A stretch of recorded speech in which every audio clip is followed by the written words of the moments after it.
नमस्कार मित्रों, अतुल आश्रम में आपका स्वागत है। How to get bhakti and how to grow it, ये बड़ा एक बुनियादी प्रश्न है। हालांकि भाग दौड़ में भक्ति के आयाम को हम छोड़ देते हैं, फिर भी बहुत से लोगों का ये प्रश्न है और ऐसा प्रश्न मेरे पास आता है या मुझसे कभी कभी लोग पूछते हैं कि भक्ति कैसे बढ़ाई जाए, भक्ति कैसे उत्पन्न की जाए, इसका क्या उपाय है। तो ऐसा ही प्रश्न इधर मुझसे पूछा गया था, तो मैं इसे उत्तरित करने का प्रयास करता हूँ। देखिए, भक्ति हम सबों में है। ये ऐसा तत्व है कि कम हो या अधिक हम सबके भीतर भक्ति है। लेकिन अगर आप ऐसा कहते हैं कि भगवान के प्रति भक्ति कैसे बढ़े, इसका मतलब है कि आप भगवान को जानते हैं, कुछ कुछ परिचय आपको हो गया है। अगर ऐसी बात है तो बहुत अच्छी बात है। परिवेश और संस्कार के प्रभाव से हमारी हमारा समर्पण, हमारी भक्ति कहीं ना कहीं होती है। माँ के साथ, माँ में भक्ति हो सकती है, पिता में भक्ति हो सकती है, गुरु में भक्ति हो सकती है, किसी में भी हो सकती है। कोई इष्ट देवता किसी के होते हैं। तो एक तो बहुत पॉजिटिव ये बात है कि पहले से ही भक्ति हो। अगर किसी में पहले से ही भक्ति है तो वह विकसित हो सकता है, सत्संग के माध्यम से, भजन के माध्यम से, कीर्तन के माध्यम से, भक्ति साहित्य के अध्ययन के माध्यम से। तो अगर भक्ति जैसे दूध में आप जोरन डालते हैं, थोड़ा सा 2 चम्मच, वो पूरा दूध ट्रांसफॉर्म हो जाता है।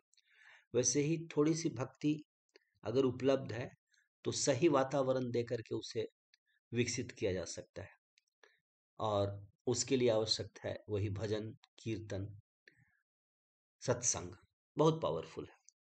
लेकिन अगर भक्ति न हो आप में तब क्या करें? अगर पाषाण हृदय है, बड़ा अच्छा संत कहते हैं कि ईश्वर के नाम की महिमा, भजन के प्रति मन झुकता है, आप सत्संग में जाना चाहते हैं, सत्संग अच्छा लगता है, तो समझिए कि आपके पूर्व की कमाई है ये।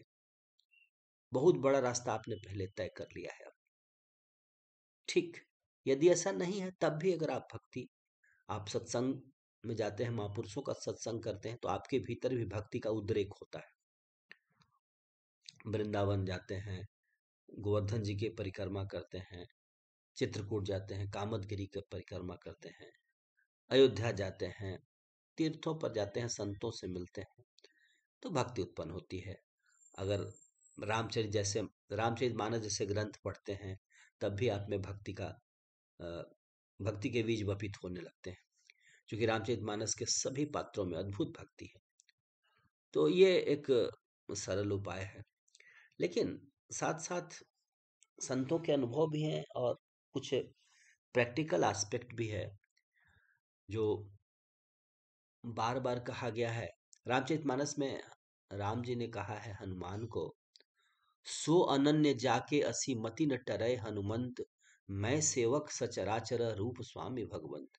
कि तुम्हारे चारों तरफ जो पसरी हुई सृष्टि है, ये परमेश्वर का रूप है। ये अगर एक बार समझ में आ जाए तो हमारा जीवन क्या बन जाता है? हमारा जीवन समर्पण बन जाता है, सेवा, त्याग, ये हमारा जीवन होता है।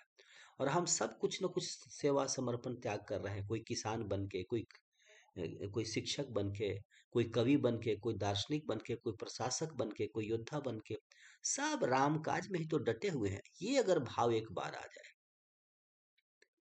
तो हमारा सारा जीवन ही भक्ति हो जाता है। हम जो चलते हैं वही परिक्रमा है, हम जो बोलते हैं वही स्तोत्र हो जाते हैं। इसको भगवत गीता कहती है, वासुदेवम सर्वमिति सह महात्मा सुदुर्लभ। मानस कहती है, सिया राम मैं सब जग जानी, करहु प्रणाम जोरी जुग पानी।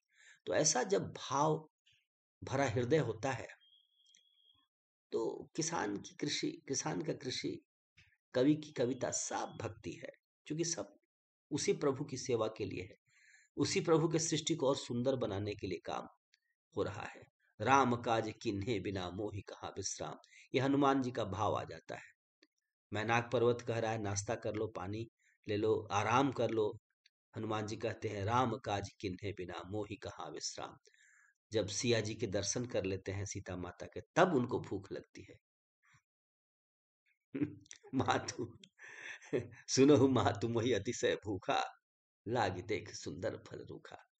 तो ये कमिटमेंट है, ये हमारा समर्पण है।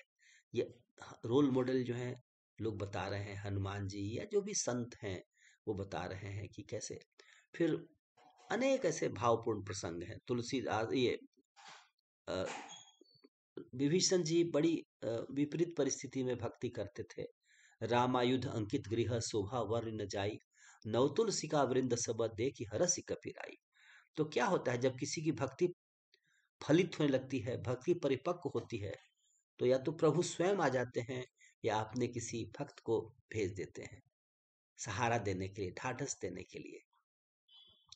विभीषण जी क्या कहते हैं हनुमान जी को कि तुम राम, कि तुम राम दीन अनुरागी, आयहु मोहि करन बड़ भागी। कि तुम हरि दासन महको, मोरे हृदय हरसयति हो। तो इस तरह का भाव वहां पर उत्पन्न होता है। तो देखिए कितना सुंदर बताया गया है कि अगर विभीषण उतनी उग्र परिस्थिति में, विपरीत परिस्थिति में ही भजन करता है, तो कोई न कोई सुध लेने वाले भगवान के भक्त वहां आ जाते हैं। ये स्थिति है। तो हम चाहे जिस हाल में हो, जहां कहीं हो, किसी भी स्थिति में हो, भक्ति अंतर की वस्तु है, हृदय की चीज है भक्ति। रास्ते में चलते हुए भजन हो सकता है, जप हो सकता है, मेट्रो में, बस में। क्या हमें 5 मिनट का समय अवकाश नहीं मिलता है? जीवन में बहुत बार मिलता है।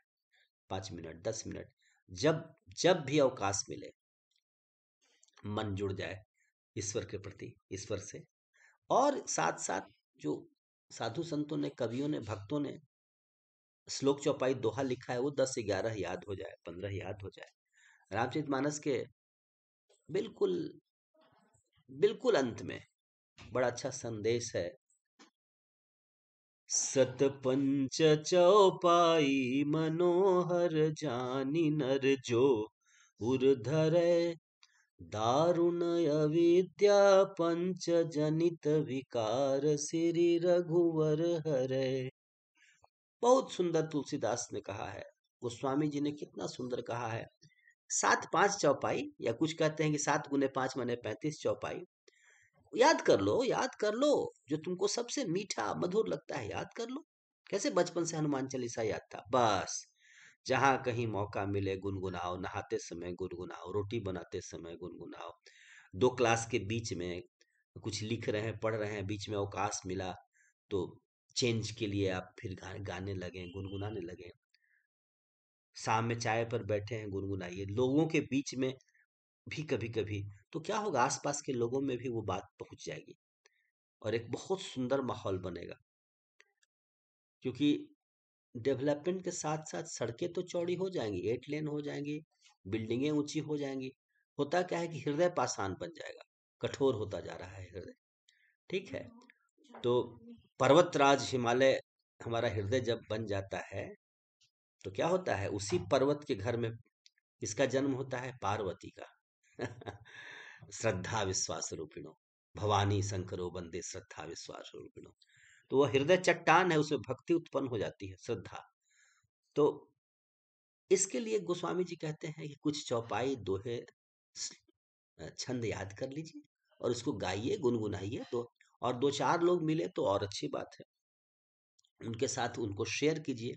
और ऐसा नहीं है, अगर 10 लोग आपके साथ हैं तो 2-3 जरूर ऐसे होंगे जिनमें भक्ति होगी। तो एक छोटा सा ग्रुप बने, उसमें चर्चा हो, और इस तरीके से क्या होगी, भक्ति का अपने आप विकास होगा। लोगों में अंतर है, कुछ भगवान का नाम सुनते ही, भक्ति सुनते ही आंखें छल छला जाती है, किसी किसी में ऐसा नहीं है। अंतर तो है भूमिका में, लेकिन भक्ति सर्वसुलभ है। जहां कहीं भी प्रयोग किया जाएगा, अभ्यास किया जाएगा, भक्ति विकसित होगी। और यहाँ तक कहते हैं कि जिस साधु संत का, एक अभी तरीका है, सवेरे पूर्वाभिमुख बैठ करके भजन गाइए, और जिस साधु संत का भजन गाते हैं आप, धीरे धीरे उसी उसी भक्त के, उसी साधु संत की ऊंचाई को आप छू जाते हैं। आप कबीर साहब को गाते हैं तो कबीर साहब की ऊंचाई तक, तुलसीदास को गाते हैं तुलसीदास की ऊंचाई को छू जाते हैं, ज्ञानेश्वर को गाते हैं तो ज्ञानेश्वर की ऊंचाई को आप पहुंच जाते हैं, इसमें कोई संदेह नहीं है। और गोस्वामी जी ने तो जय मानस में कई जगहों पर ऐसी प्रतिज्ञा भी कर रखी है। मैं आपको थोड़ा सा बता रहा हूँ। अयोध्या कांड में उन्होंने कहा है, भरत चरित करिने तुलसी जैसा दर सुनहि, सिया राम पद प्रेम अवसि हो ही भवरस विरति। लीजिए, अयोध्या कांड के अंत में यह है। अब आप भरत जी के चरित्र को ही नियम पूर्वक रोज पढ़िए ना। राम जी के चरण कमलों में प्रेम होकर ही रहेगा, ये प्रतिज्ञा है। भरत चरित करिने तुलसी जैसा दर सुनहि। ठीक है, ये है कहानी। फिर सुंदरकांड में क्या कहते हैं, यह समवाद जासुर आवा, निर्मल राम भगति सोई पावा। देखिए, हनुमान जी लौट करके आते हैं, सीता जी की सुधि लेकर के राम जी से मिलते हैं। प्रभुकर कमल कपीकर सीसा, सुमिर दशा मगन गौरीसा, सावधान पुनिकिन मन शंकर लागे, कहन कथाति सुंदर। यहीं पर कहते हैं गोस्वामी जी कि अगर इस प्रसंग को भी कोई बार बार पढ़े, इसका स्मरण करे, ध्यान करे, तो उसको राम जी की निर्मल भक्ति निश्चित रूप से प्राप्त हो जाएगी। फिर उसी सुंदरकांड के अंत में कहते हैं गोस्वामी जी, क्या कहते हैं, सकल सुमंगल दायक रघुनायक गुणगान, सादर सुनहि जे तरहि भव, सिंधु बिना जलयान। तो तुलसीदास अनेक जगहों पर यह चरित जो गावे हरिपद पावे, ते न पड़े भवकूपा, भय प्रकट कृपाला में। तो अनेक ऐसे प्रसंग हैं, इन प्रसंगों पर हमें मनन करने की आवश्यकता है, चिंतन की आवश्यकता है। केवल ऐसा नहीं कि सरपट भाग रहे हैं घोड़े की तरह, नहीं, वहां रुकिए, ठहरिए, उस पर मनन कीजिए, चिंतन कीजिए, आपस में चर्चा कीजिए। निश्चित रूप से हम एक अच्छे मानव बन जाएंगे, हम भक्त बनेंगे, हम राष्ट्र के लिए, समाज के लिए एक एसेट बन जाएंगे, नॉट ए लायबिलिटी। ठीक है, और हम एक स्वस्थ, संपन्न, श्रेष्ठ, शक्तिशाली भारत का निर्माण कर पाएंगे।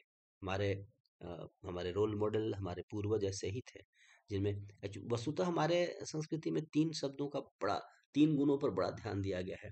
अयोध्या लौट आए हैं भरत जी, और राम जी अकेले रह गए हैं चित्रकूट में। तो गोस्वामी जी वर्णन करते हैं, सानुज सिय समेत प्रभु, सानुज सिय समेत प्रभु, राजत परन कुटीर, भगति ज्ञान वैराग्य जिमि, शोभत धरे शरीर। राम, सीता और लखन जी चित्रकूट में रह गए हैं, सारे लोग अयोध्या लौट गए हैं। तो ऐसा लगता है मानो भक्ति ज्ञान और वैराग्य देह धारण करके बैठे हो चित्रकूट में। कैसा पावन, कैसा पावन चित्र खींचा है गोस्वामी जी ने। तो हम इनको ध्यान करें, भरत का राम से मिलना, इस बात का हम ध्यान करें। चित्रकूट में भगवान का निवास, इन ऐसे अनेक प्रसंग हैं, इनका हम ध्यान करें, और इसके ध्यान मात्र से हमारा कल्याण होगा, हमारी भक्ति विकसित होगी, और हम एक अच्छे मानव बन पाएंगे। भगवत गीता में बड़ा अच्छा कहा गया है। यही प्रश्न आया था मेरे पास, मैं देख लीजिए कहीं से, मैंने इसे उत्तरित करने की कोशिश किया है। और बड़ी अच्छी बात है कि युवा शिक्षक लोगों में और लोगों में भी इस तरह की भावना हमारे देश में है। देखिए, प्रश्न आप देख सकते हैं, गीता क्या कहती है, देखिए जरा गीता के बारे में। तस्मात् सर्वेषु कालेषु माम अनुस्मर्युध्य च। हे पार्थ, हे पार्थ वत्स, क्या करो तुम, सभी कालों में क्या करो, माम अनुस्मर, मेरा स्मरण करो, और युद्ध भी करो। मुझ में अर्पित बुद्धि और मन से तुम मुझे ही प्राप्त हो जाओगे, इसमें कोई संशय नहीं है, there's no doubt in it. If you have surrendered your mind and your intellect to me, certainly you will come to me. So fight and remember me, fight and remember me. कब? सर्वेसु कालेसु, always fight and always remember. तो कितना अच्छा सूत्र दे दिया। खेती करो, ध्यान भजन करो, वहीं खेत पर भजन करो। पढ़ाओ, वहां भी भजन करो, जब बीच में मौका मिले भजन करो। ऑपरेशन करने वाले डॉक्टर्स, दो सर्जरी के बीच में जब समय मिलता है हाथ धोने का, उनमें भजन। ऐसे बड़े बड़े डॉक्टर इंडिया में हो गए हैं। डॉक्टर कुट्टी का नाम मुझे याद आता है। शिवानंद जी ने ही बताया था कि ऑपरेशन के बीच जब समय मिलता है, उसमें गीता के श्लोक पर सोचें और एक गहरा श्वास लेकर के अंतः कुंभक लगाएं। और इसी करते यही यही करते करते 10-15 साल में उनका बहुत विकास हो गया, आध्यात्मिक ऊंचाई प्राप्त हो गई। तो इसलिए बहुत ही सरल काम है, क्योंकि यह अंतर की साधना है, इसमें किसी बाह्य साधन की कोई आवश्यकता नहीं है। तस्मात् सर्वेषु कालेषु मां मनुष्य युद्धस्य। तो मैं समझता हूँ कि एक मानस और भगवत गीता के आधार पर एक मतलब अ, एक सम्यक संदेश आपको मिल गया है। और ये क्या, ये तो आप सब जानते हैं, भारत में इस तरह का संदेश देने की कोई आवश्यकता नहीं, बस हम लोग एक दूसरे को थाम रखे हैं, सब जानते हैं इस बात को। चाहे सुंदरकांड पढ़े या हनुमान चालीसा पढ़े या मानस पढ़े, गीता पढ़े, बार बार यही है। भजन करो, कीर्तन करो, सेवा करो, त्याग करो, साधुओं की संगति करो, नामे भजन, जीवे दया, साधु सेवा। जय श्री राम, जय भारत, जय जगत। अपना ख्याल रखिए।